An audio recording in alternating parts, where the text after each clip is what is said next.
Now, supporting people with long-term health conditions and helping us to live well as we age are big challenges, especially here in the North East. It's one reason why there's a growing emphasis on a strategy which is known as social prescribing. So it relies not on medication, but instead on activities and face-to-face contact with others. Well, there are schemes to do this across the region. Those involved say the key is ensuring they're available to those who need them most.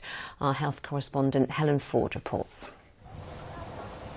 Nurturing plant life at the same time as nurturing body and mind. These volunteers come together each week at an allotment and open space in West Bolden for activities known as a green gym. John Nightingale has been a regular for the past 10 years and says he wouldn't be without it. You know, it keeps us fit and I meet different people and all the guys, we're going great. We've been through the winters, the winter, the rain, storms and everything. We still come up. I couldn't give it up. This is an example of social prescribing. In other words, finding non-medical ways to improve people's health, very much tailored to their needs and interests. Here it's all about gardening, but social prescribing could also involve walking, outdoor swimming, or learning craft skills. The Green Gym is among a range of social prescribing activities on South Tyneside, run by the charity Groundwork. Apple trees that we've got here, we're going to plant them in behind this fence line. Some of those taking part are referred here, others take the step themselves. The key is ensuring that everyone can work at their own pace, accommodating any physical or mental health needs. You can see from these guys how much it means to them, and we often talk about the impacts it has on them, and they talk about how much it's improved their sort of mental well-being. We like to make sure that it's accessible to everyone, so we can do different activities that might be slightly more intense or gentle activities, so that everyone can be involved. Social prescribing is now a key pillar of NHS strategy.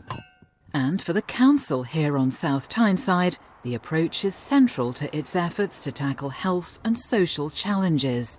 Health inequalities is a huge factor, and that's something that we are always aiming to reduce within South Tyneside. And deprivation is a huge factor as well. We know there's a lot of poverty in the borough, and poverty we know has an effect on a person's health and well-being. So programmes such as this are really important to support people holistically.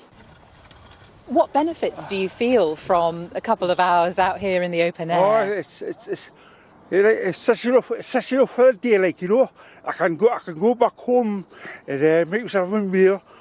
I can't do much, but I can do something.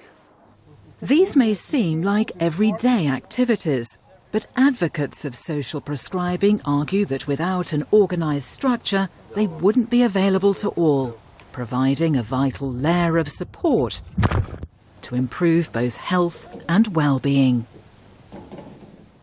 And Helen Ford joins us in the studio now. So Helen, where does social prescribing fit in perhaps more broadly with the rest of the region's health system? Well, over recent years there has been this growing recognition that some issues are best approached not via traditional medication, but by the sort of schemes that we've seen in my report, or indeed through advice sessions, giving people support on issues like debt or housing.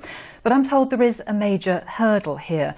I've been talking to a senior doctor here in the North East who says that so often the very people who could most benefit from social prescribing are least likely to be taking part.